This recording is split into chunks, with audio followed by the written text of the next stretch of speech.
show for you all today. We've got some guys come on here to help get their trading diagnosed by my mentor, Andre Stewart, who's on the show.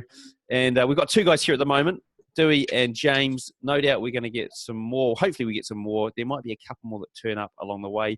But we're going to be sharing screens here, and we're going to be seeing exactly where they're going wrong and what they can do to try and get back on track. And Andre's going to help diagnose what their main issues are during this show. So, Andre, how are things with you? No complaints, Cam. House hunting, it's a pain. Oh, yes, I could imagine. I did it for 7 years, and it was an absolute nightmare. We ended up building in the end because it was just, we couldn't find one that was reasonably priced. And that's what we're. If I don't get this one I'm looking at, and I'm just gonna save for another year and build. No big deal. Building was brilliant. You know, we're still here. I actually did clean the house 2 days ago with a spray gun thing. First time I've done it in 8 years, I think. And it was I'm like, man, I should have done this a while ago. But there was cobwebs and fungus and mold and stuff. Anyway, Ooh. Right. So do you want to tell the guys what we're going to try and do today? Yeah, my goal is to give you some kind of value for what you're currently doing, and hopefully give you some information that can steer you in the right direction. What I found, even in my group, is it's relatively, some people are on the right kind of track, right? And sometimes you just need to add something or subtract in order to really truly get to the level of trading you want to get. So that's the goal here. Give you guys some value, see where we can get you. Again, questions, ask away. I'm a big fan of questions. Cam knows if I see great traders on, like, let's say Twitter or something, I'm in that guy's inbox and I'm asking him questions, right? And it's literally led me to find a bunch of great traders. So yeah, so that's the goal here. I'm gonna start with you, James. So you've been trading for about, you said 5 years, right? Yeah. Cool. What would you say your style of trading is? Is it, do you have more of like a supply and demand base, support resistance base, indicator base? What's your style? Yeah, so I stick primarily to price action. Cool. I try to identify if the market overall is trending or ranging, okay, and I go with the trend if I feel like it's trending, and if I see a trading range that has very prominent tops and bottoms, then I'll fade the tops and bottoms. Do me a favor, go ahead and share your screen and let's get a look. Sure.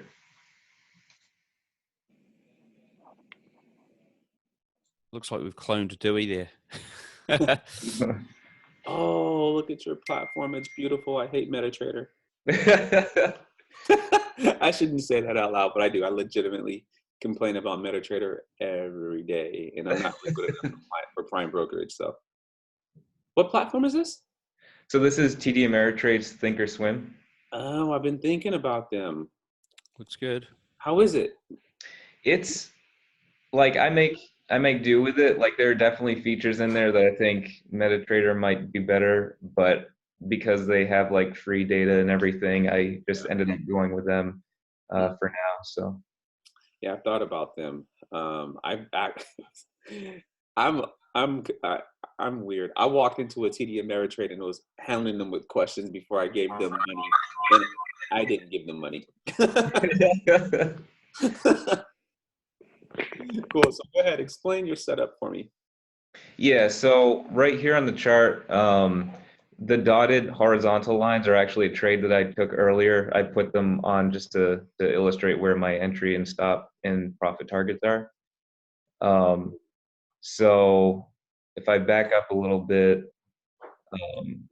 when I opened up this morning, I saw that we had been in a very tight downtrend here. Mm-hmm. And so my thought was, okay, so today I'm just looking for short entries. Mm-hmm.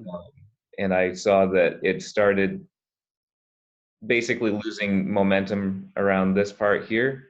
So I started to establish some trend lines. I throw a horizontal on there just to try and get a feel for it. Okay. I usually just draw lines, and then as the price action continues, I might remove some if I feel they're unnecessary. Okay. Once I saw that I had this trend line across the top here, I decided that when there was an approach up to that line again, and it began to turn away, that would be my short entry. Gotcha. So I did all this drawing at I think around this point, like right before 11 o'clock. Mm-hmm. So when I saw this, let me zoom in a little more here.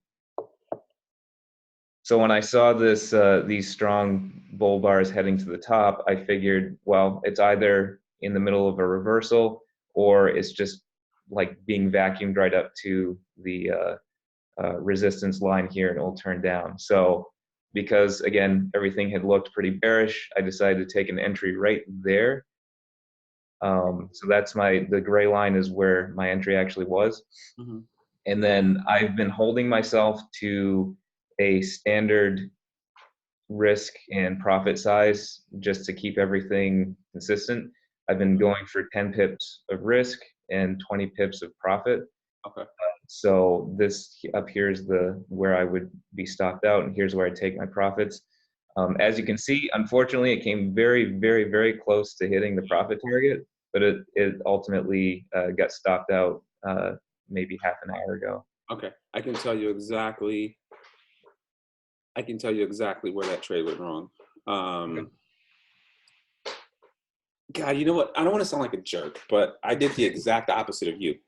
Right? So, and I'm not saying it to say I'm God's gift to trading or anything like that, right? What you want to look at, right, is more or less value, right? Where there's areas of nothing but like straight turnover. I got low, wow, long, literally a little bit above the hammer candle. Right here? No, on the retest. Oh, here? Mm-hmm. Okay. Because that's the low of the day. That low right there is the low of the day. And so if price rejected, take your chart down to go to a 1 minute chart for me. Here we go. This is where you get to see the ego of Andre. I like to trade that 1 minute chart. Okay. So you can see when we hit that low, we rejected a bit, right? Yeah. You see your entry line, your middle entry line. Your middle entry line is a perfect, perfect, perfect, perfect, and I mean perfect level to trade into. So if you can for me, drop a horizontal line at that level. At the entry or the? Your entry level where you entered the trade. Oh, that's this dotted line right here. Yep, and I just drop it so we can go to like a higher time frame, like the daily, and analyze that line. Okay. So you want me to keep this line or draw another one? That line, or just can you draw one out that will extend across multiple days? I think It's like a standard horizontal line. yeah, it's just a standard horizontal. Okay, cool. Yeah. Yeah, let's go to a daily or even a 4 hour. Doesn't matter. You can pick. Okay. Okay. You see your entry line. You see how price is just like, yeah, I like that price level. I keep coming back to it. Yeah. You see that? Yeah. Your entry level is value based, right? Beautiful, beautiful, beautiful entry. And then once we rejected, we came all the way back to your entry price, right? Yep. So one thing, be aware of the low of the day and the high of the day. Also, without trying to sound too like I know it all, FX is a very value based currency. Okay, let me ask you: were you paying attention to the fundamentals today? No. Okay, so you don't know what Trump did today, did you? Do you? No. Trade tariffs on China, 50 billion, right? And he started speaking, and then there was a. Let me go to my slide group real quick, and I can tell you exactly because I was trading it and listening to it at the same time. Where are we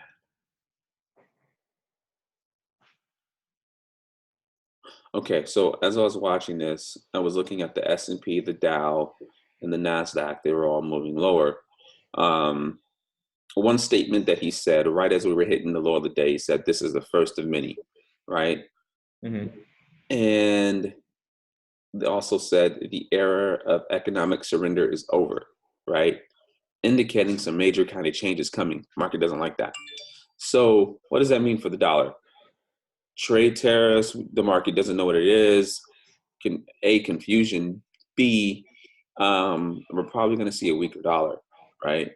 And it just depends on what the trade tariffs are, because no one knows exactly what the trade tariffs are going to be. But your entry line was a perfect level to trade back into the high of the day. In the room, I was looking at areas of value to trade back into. Mainly, I can actually tell you on euro.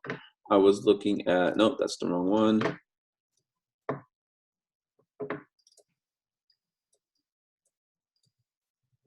I was looking at, and it's not telling me. I took profit around 1230. I can't see that. 1.20 looks like a 5. Yeah, 5 2. All right. It was literally, it's like almost right at your entry, but your entry is a perfect vacuum type level that price is attracted to. Keep in mind, without legitimate volume data, and I'll go ahead and show you on the chart what I was looking at. Without volume data, and Forex is kind of freaking scarce, right? We have to get kind of creative and just look at the chart as data to really see.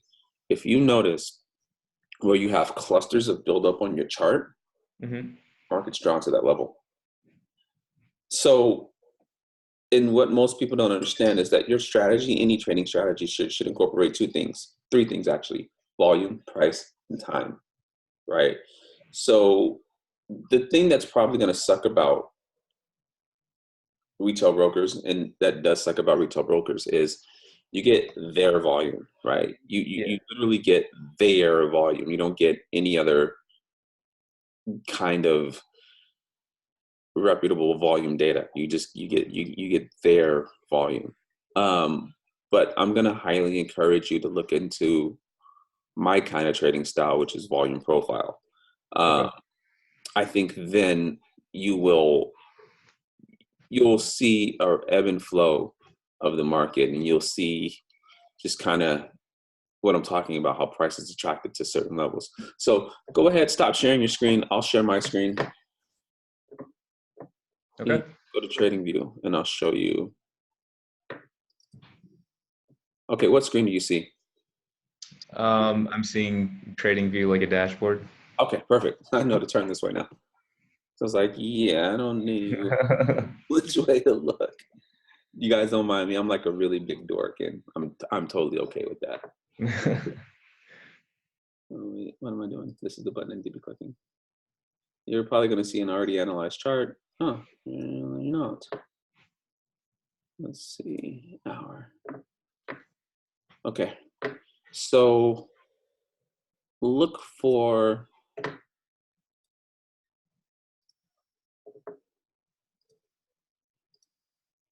without having any indicators on my chart, look for this kind of attraction between buyers and sellers.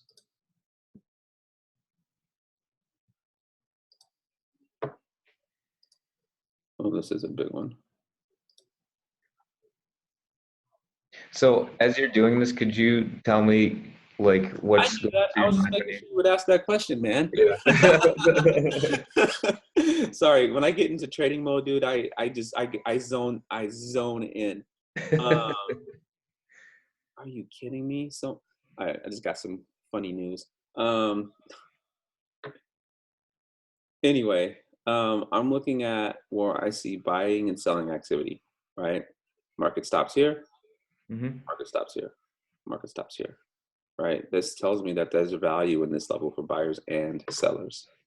Okay. Market stops here, market stops here, boom. Low of So the day. is it mostly you're looking at major tops and bottoms Nope. and I don't even care about it. I don't even care about major, because your major tops and bottoms, there's a misconception I can clear up for you. No Okay. volume there, right? There's no value for either buyers and sellers. Remember, the market's a two-way auction, right? Price is always pushing to the less liquid side of the market. So typically, if we're moving up, we're looking for sellers. If we're moving down, we're looking for buyers, and price will continue until it finds what it needs, or until you see intentional pushing lower, and then these guys let up, which it looks like they let up right here. You get a big relief in price, and then you see more intentional pushing down. Boom, boom, boom, right? Market's trying to let up, push down, push down, push down, right? Low volume rejection, back to value. Rejects all the way back to value. Pull back, back to value. Right? That's really the ebb and flow of the market. Now that I'm looking at this, this could be like right here. So then let's break this down. What do you need to see to enter?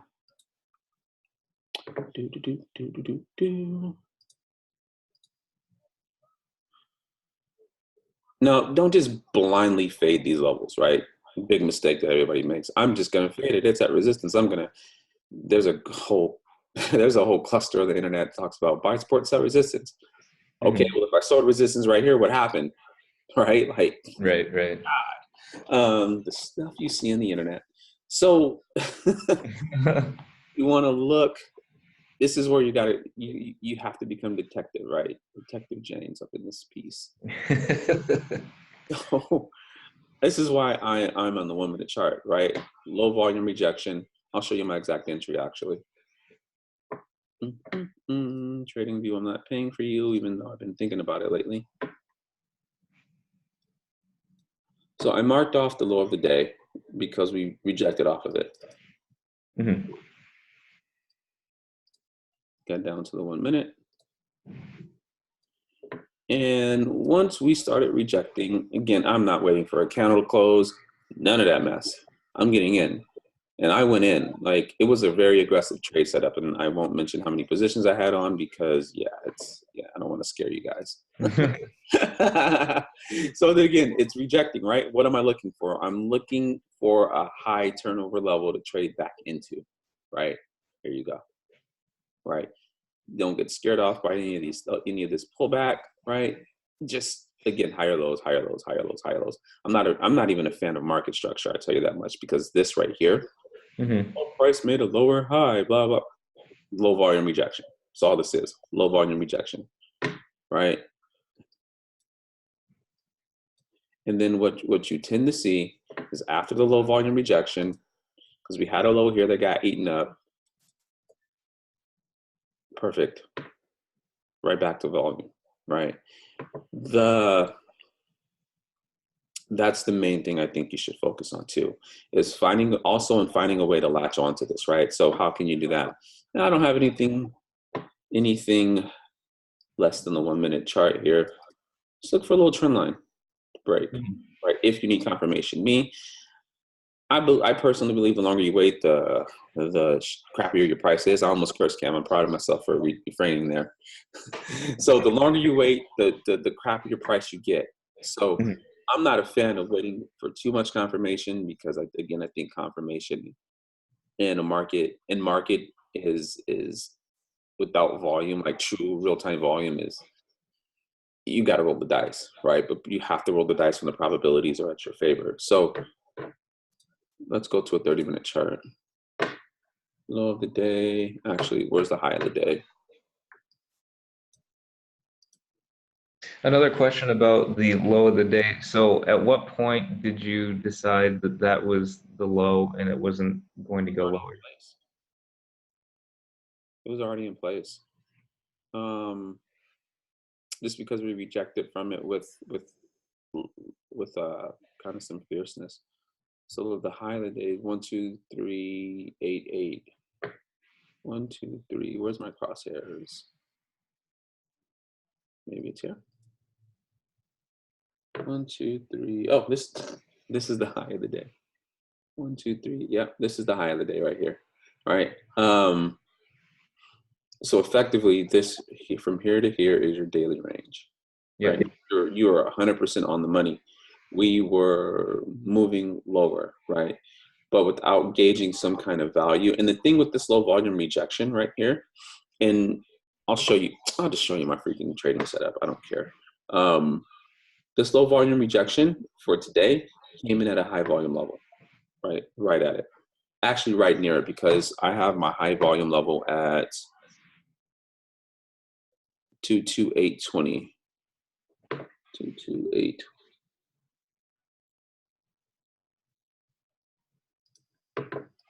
What the heck am I doing?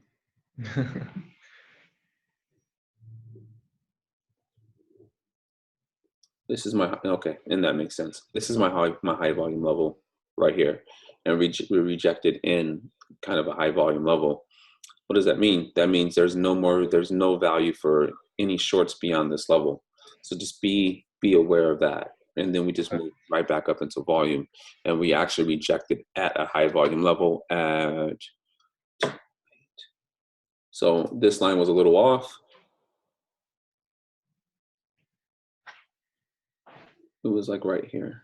We rejected here, and then we also rejected at 208.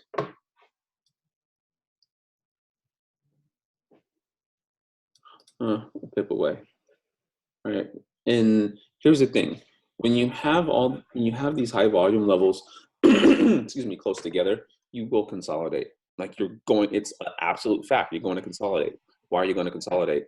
Because you have buyers and sellers in the market at the same time, trying to tell their story. Here's a myth buster right here. There's a guy in the dark room trying to take retail trader stops. No, not at all. Here's why. For example, I trade anywhere between, depending on confidence level, 5 and 20 lot trades, right? Stacked. Like on a normal position, I take 3 positions. On an aggressive position, it gets kind of hectic, right? And it's just all probability. So whose stop is worth more? My 20 lot trade or a fund that's capable of 500 or 150 lots? Right. Their stop, right? So where are these guys going to fight? The bigger fish are going to fight the little funds, right? Knock them out the market and then go in the opposite direction. Our stupid little stops, they're money for our brokers, right? And if you're getting B booked, then okay, yeah, you're kind of getting screwed. But if you're not being B booked, then you're good to go. So myth buster right there.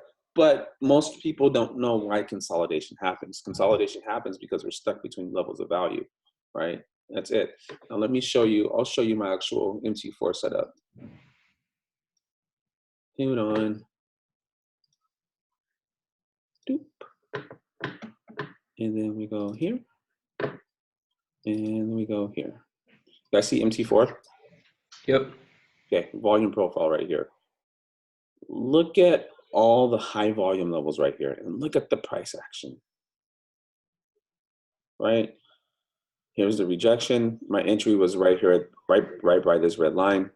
And then this line right here, I use median lines or supply and demand lines, not zones, because I'm very specific with what I do. We rejected at this supply line. Oh yeah, so wait, would it be supply or demand? God, I can't even think. We rejected at this line, back lower, hit the supply line. This is a supply line, so this is a demand line. Once the demand line broke, we went lower, right? Price pushes to the less liquid side of the market, low volume rejection, retest of that low volume rejection, we're right back to value, like right back to value. And so here's my supply line, and we're rejecting a bit here, but you can see the movement not as strong. 1, because we're getting close to new day. 2, low liquidity, right? But also look for an objective means to get into the market. What do I mean by that? Rule-based, right? I trade literally next to my rules every single day. Every single day. When I break these rules, I take losses, right? When I keep my rules, I'm high probability, right? I'm not saying I'm not 100% because no one in this world is 100%, but I'm high probability when I'm with my rules. Ask me questions. Sure. So on your MT4 screen, Mm-hmm. you were talking about the supply line, Mm-hmm. or the whichever one was lower. It's one of those, right? It's one of those. Yeah. um, so the top line was similar to the one that I had drawn. The bottom line, I'm not sure how, like, what informed your drawing of that line. It wasn't clear to me. You have to learn how to work inside of a price range, and I can't really reveal that here out of respect for my students, but just email me afterwards. Okay. But yeah, I teach them how to draw supply and demand lines, right? And again, they're not magic. They are high probability because just of the sheer fact that Forex is drawn to volume. And you can see this line was on my chart like all session, and it's still reactive, right? So that's how you can find. You have to have some kind of dynamics in your strategy, right? Because the market is very specific. Nothing in the market's nothing. Let me stress this: nothing is random. Nothing is random. Um, Oftentimes, I trade with a histogram of higher time frame volume on. I have it on the right side of my chart, and I do that because I don't know my left from my right. Funny story. I learned how to read upside down, so as a result, I'm dyslexic. So that's why I have to go. Okay, which one has the L and which one doesn't? So, fun facts about Andre today. Every time you see a stopping point, it's a reason for it, right? The market is always trying to move to volume. There's nothing, literally nothing random about it. So, without saying too much, and even if you look up median lines, the only thing you'll find on the internet is Andrew's pitchfork. It's cool, but algorithms respond to price ranges, not outer barriers. That's why you see the low of the day reject, right? Because after the low of the day rejects, then there's an algorithmic response to push the market into volume. That makes sense. So yeah. Freaking Dan's messaging me right now. But yeah, that is the key. That's one of the keys to really seeing what's happening. And another thing you can do too is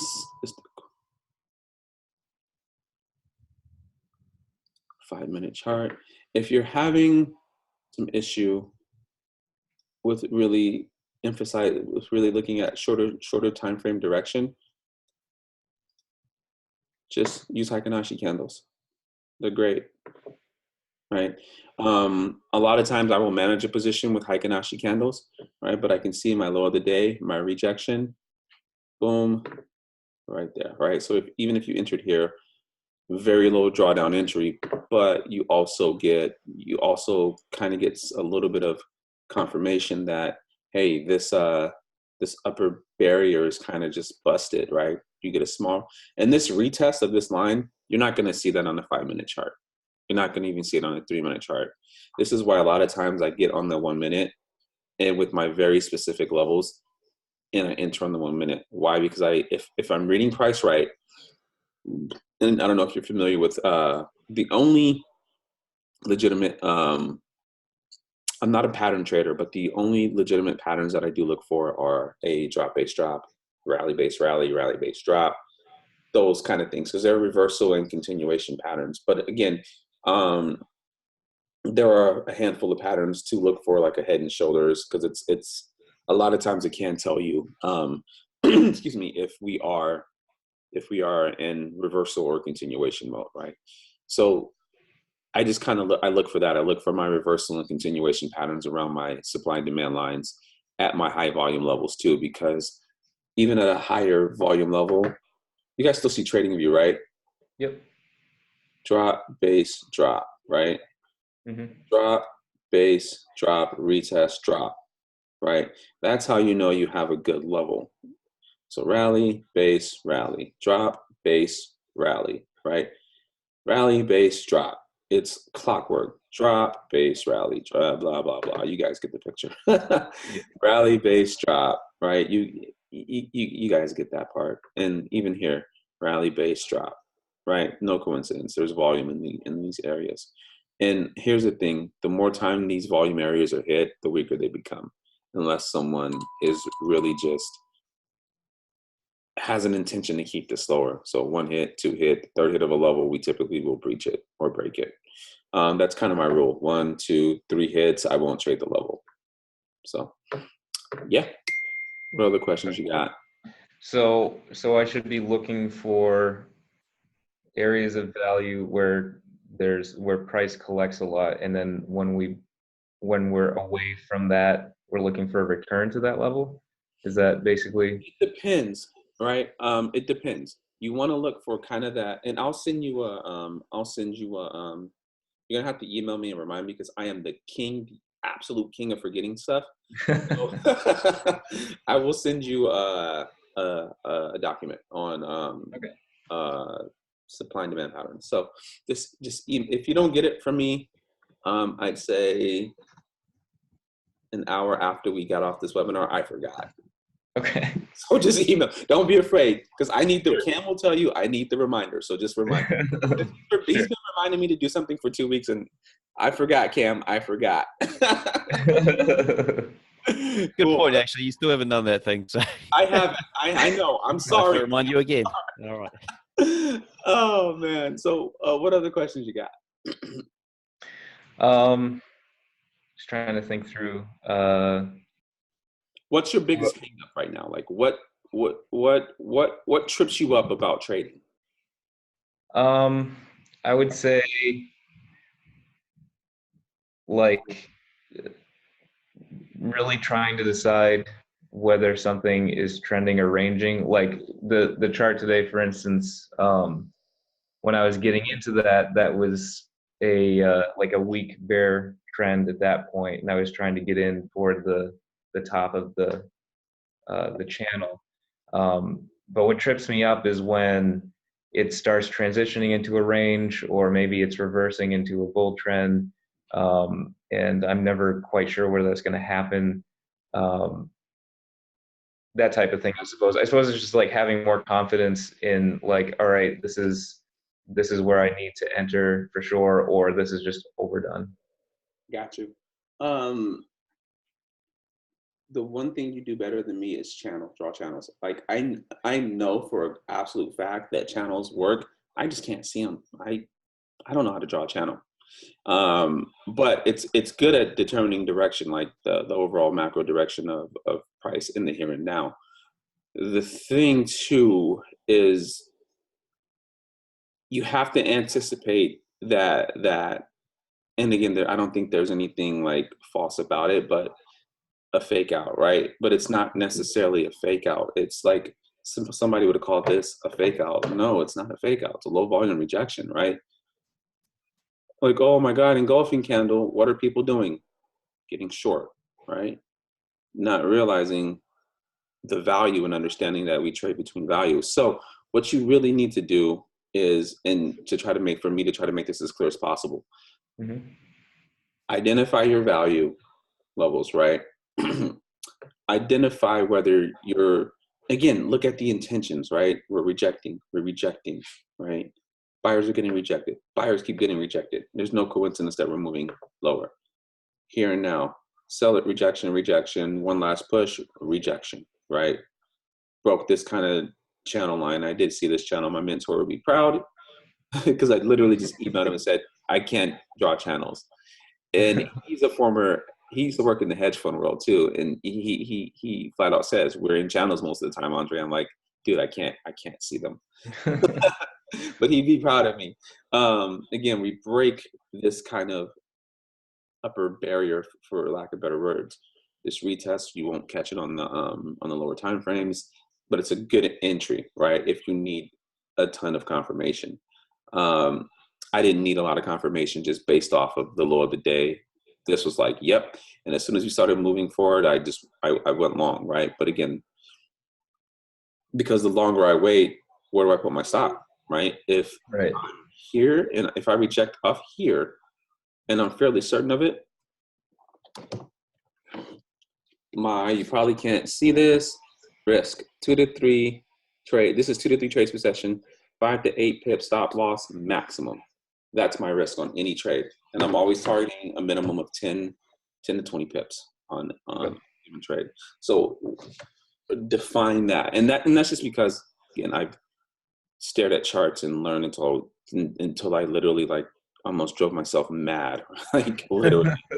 And that's how I was able to really just define and refine my risk parameters, right? I went from having the 1 pip stops to saying, okay, I need to be a little bit more risk averse. And that's why I started doing 5 to 8 pips. But again, really identify your value and your overall where we're trading in between. We're always trading in between value. Always. We will reject off of no value for one party, right? Price will come up here to value to seek selling. Reject, boom, reject. We're still seeking sellers, right? And here's a value line on the 1 minute. I don't do this often, but man, my eyes just see this mess now. Well, what do you know? Drop, base, drop. Right, I like to understand things at the lowest level. Like I remember when my very first car broke down, I took the engine apart to figure out how to put it back together. I couldn't put it back together. But that's just me, right? I need to know the why behind everything. Oh, my wife will tell you. She's like, we're going here. Why are we going here? Well, why? Well, why? Well, why? Why? Like, that's my brain. I would have You're like a 3-year-old person, 3-year-old kid. They always ask why. Cam has heard this. We'll be on sessions. I'm like, what? Why? What? Why? I understand that's me and that's what I need to see. So again, just try to gauge where you see buying and selling, turnover. There's turnover right here. And the one advantage that we have is we can simplify our trading with candlesticks. The one disadvantage that we have is we have candlesticks. Double-edged sword, right? So just work on literally reading between the lines. I'm proud of myself for that joke. But should we get Dewey on here and yeah, his little story? Yeah, let's do that. But James, Cool. if you have any further questions, man, just email me, okay? Sure. Thank you very much. I appreciate it. My pleasure. Yeah, thanks, James. Dewey, how are you? Yeah, how are you? Doing good. So pull up your screen if you can. I should probably stop sharing mine first. Hold on. There we go. And walk me through what you do. All right. I don't know if my story will be more exciting or less exciting, but It's okay. let's see. So that line. Share screen.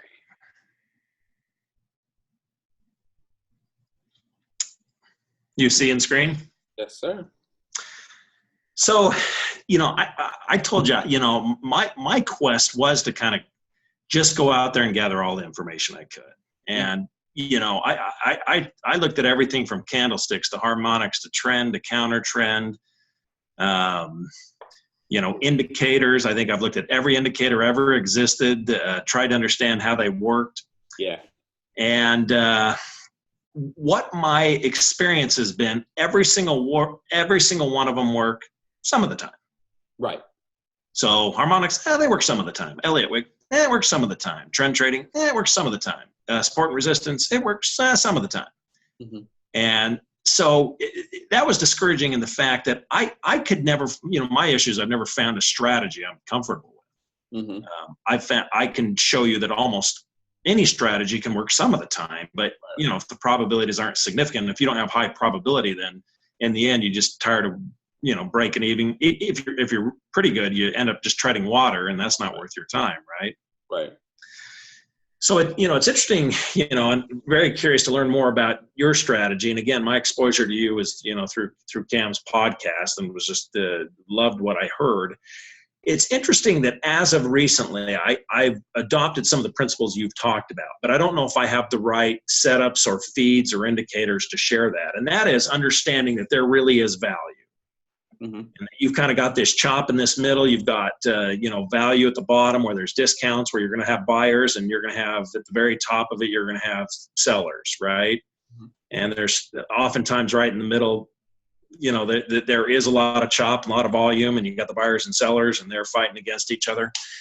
I looked into volume at one time, probably 6 months ago, and I never had anyone explain it to me well, or even the groups that I said, looked into basically said, hey, there's no central exchange. There's no such thing as really understanding volume and like you can do in futures or stocks where they can show volume a lot better than you can in Forex. And so I kind of dropped that concept because I thought, well, maybe there's no way to ever really trade volume. Mm-hmm. And obviously you figured out how that does work, and, love to hear more about that. Yeah. But in theory, all I've been able to find, and I've got MT4 here, but I've also got a green chart. I've got Sierra chart. I've got Ninja Trader. Again, showing I've been all over the world. Yeah. And so and I've got all sorts of charts there. I've probably got 100 templates on this that I've tested and back tested. The best I've come up with at this point, and you can see my charts here. Mm-hmm. This white line is just the opening price, which I think is always important to know where opening price is. And then I'm looking, as you can see, these round dots. This is just an indicator that really shows overbought, oversold. Mm-hmm. So, in this area here, and I'm looking not to necessarily get in, because this is a moving target. This is dynamic. So you may get this right here and it'll just keep on moving. But I'm looking for it to get an extreme price levels. And then I'm looking for, I've got a couple of moving average indicators here that kind of tell me when to get in, because that super dot right there, that round double dot, that may appear here, but it doesn't mean you get in, and it may take you all the way to here. So right here, I would take that right there and I would sell. And then I'd let it come all the way down to here, and you see that round dot, and I would get in right here with this, and I would take it up to here. Now my target's usually this midline. Mm-hmm. And then I would let it go again back all the way up to here. I'd see this as completely overbought. I'm also looking for key levels, and I've never found anything I'm comfortable with this. Here I've got just pivot points. So up here I've got an R1, I've got a super dot, and I got a reversal. So that tells me I've got some pretty good idea that might reverse, and that's going to come back down. So these areas overbought, oversold, I feel that's a premium, there's going to be a sell. Down here, it's at a discount, there's going to be buyers. Up here, there's a premium, there's going to be a sell. So I've got a lot of good trading principles that I believe in, and I think a lot of them align with what you're teaching, but I don't know if I have the tools at all. I've done a lot of support and resistance on, hour, 4-hour time frames, and I don't know if I've ever figured that out. I think there's a lot of subjectivity to that. But again, I'm understanding the principles of let's find a high value area where there's going to be sellers. Let's find low volume value, and let's take it up long. And that's kind of where I am at this point, trying to find the best tools that can teach me what to do with that. And so, this was a trade I did take this morning. Got up to this. I got up to this resistance level. I had a clearly overbought, and I'm just looking for something to be sold. I got in right here and took it about right there for about 35 pips. Nice. Okay. And the nice thing about that, again, as well, is I have a good risk to reward. I can put a 15 pip, stop loss up here, and I can take it 30 pips, try and get the, 1-to-1 or the 2-to-1 even better, right? Yeah. I like what you did there, because without even understanding it, low volume rejection, volume after, okay, so if the low volume rejection is going to hold, volume will always show up. The market's intentions, I should say, will always show up after a low volume rejection, right? And even at high volume levels in areas of turnover, right? The intention will always show. Now, I think what you need too is a little bit more, we got to take less subjectivity out of your trading and more objectivity out of your trading. Which I'd love that. I'm all left brain. I'm 100% left brain. So I don't want patterns. I don't want subjectivity. I don't want analysis. Right. I've got to have much more rules based, or I get myself in trouble. Yeah, no, that's me, right? And then, I don't look at support and resistance the same anymore. I just look at it as areas of value, right? Right. And again, value can be found horizontally, diagonally, right? And I think a lot of it too is understanding, seeking out the right information, right? Like, what are the guys on the inside doing? How are they trading, right? Like you, I have Sierra charts too. I just don't have a means to trade it with the broker, right? Right. That's why I hate Sierra charts. Freaking annoying. But again, the studies on there are really good, but like Delta, right? Market Delta, for instance. Have you studied that at all? None. Okay. Thing with Market Delta. Market Delta measures the amount of buyers hitting the bid or the ask. The thing about Delta, so there's a group of traders that are just pure Market Delta traders, right? Like, oh yeah, that's volume. You're right. But then there's liquidity. When we're hitting the bid and the ask, we're taking money away from the market, right? So what does the market go do? It has to push to the less liquid side, right? It has to. So the thing with Delta just simply measures the level of market orders in the market. But what is market order going to run into? Limit order, right? Yep. Limit orders add money to the market. So what does that mean? That means that limit order is more important than the market order, right? So in Delta trading circles, the theme is positive Delta moves higher, negative Delta moves lower. It works. I've traded it before. It legitimately works. But again, when it doesn't work, it's like, oh shit. Sorry, Cam. It's like, man, what am I doing here, right? So and that's when we need more objectivity, right? And again, without a tool like Bookmap or just some of the complicated, expensive tools out there, we don't know where these limit orders are going to come in at. But we kind of do, right? If you look at a chart and you say, oh, we stopped here.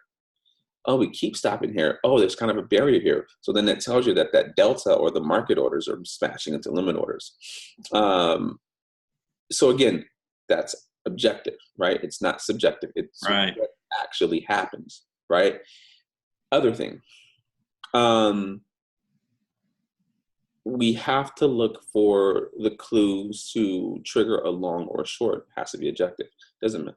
I'm not big on standard trend lines because I just think they're junk and they're relatively subjective. They're very subjective, right? The lines I draw are very objective and very purpose-based, right? Because I know algorithms respond to them. So we got to look for a means to latch on. Now, can you go to a 5-minute chart for me and let's analyze that high of the day?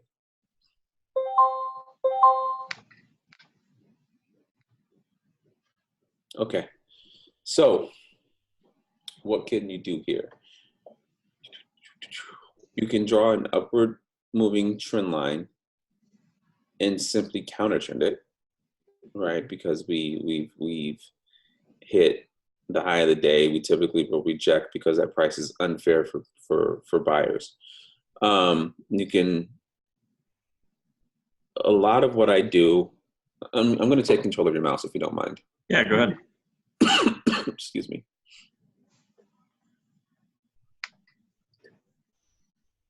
Okay, is my mouse moving? Or is your mouse moving? Can you see it? Okay, the mouse moving? I'm moving it. Cool. All right, you see kind of that. Okay, hold on.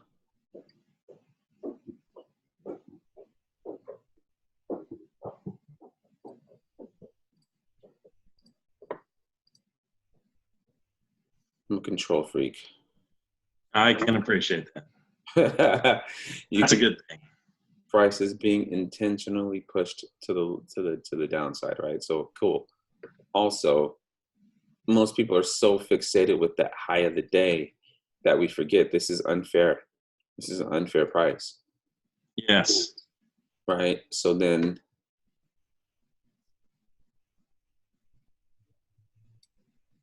okay, to sell as high as possible, just work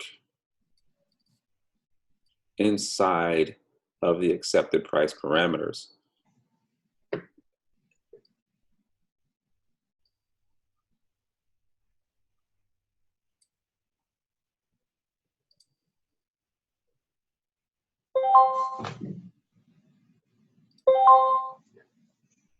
Sounds like Nick's indicator.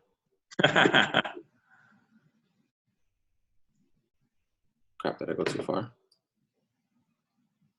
Yes, I did.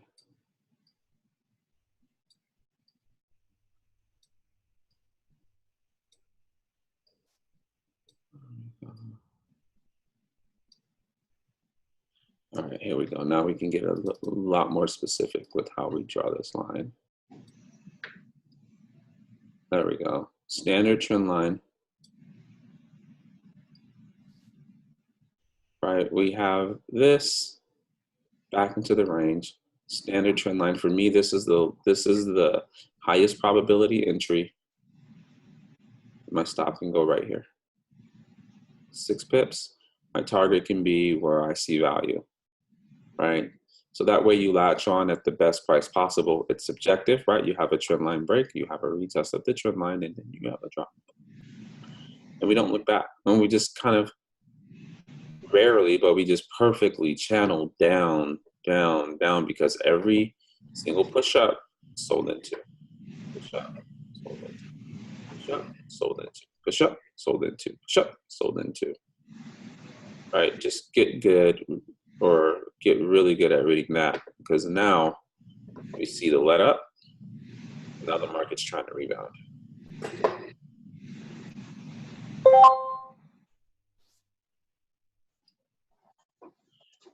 And that's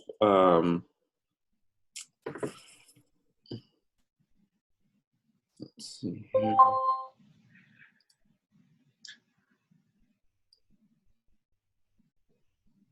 Then look for your turnover.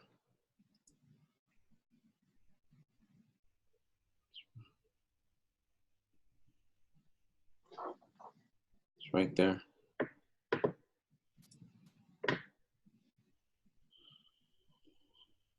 It's right there.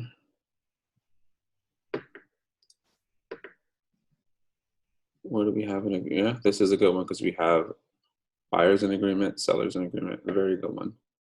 And then just kind of where we're at right now. Actually, it's more like right here. Another level where we have just overall price agreement. The market's going to trade back into that. It's a crap time of day, but Yeah. we're going to trade back into here. And we may see some consolidation, but then again, to trigger along, we need objectivity, right? Again, I'm not the best at drawing standard trend lines, but you let a trend line break and it's typically off to the races. So I'd say rely on your eyes more than you do the indicator. Because literally, like, I have to zone in. Like, I zoned in, I didn't see any of your indicator, right? Just zone in and read price from an objective point of view, right? And I think you guys both will get a lot out of accessing value and volume and get some out of it. The one thing that I do know that it's used by a couple funds is divergence, right? So then, okay, if you understand divergence, which I'm actually going to start studying here pretty soon. I guess 52 Traders agreed to teach me, because he's probably the best divergence trader I've ever seen. Like literally the best that I've ever seen. And because I know funds are using it. So it's like, okay, I need to learn this, but I'm not going to the internet. I'm going to a source. That was it. All right. So if you know divergence pretty well, again, you look for your low of the day, your high of the day, your where you see rejection, look for some divergence. There's a guy in the group. There's a couple traders in the group that incorporate divergence in their work and just absolutely kill it. Ben's one of them. He uses volume profile with divergence, and the guy gets some killer entries, like killer entries. So there's value in that, right? Because it's used. Anything that you know or can validate is used by bigger traders is what you should do. Anything that's used by traditional retail traders, your baby pips crap, drop it.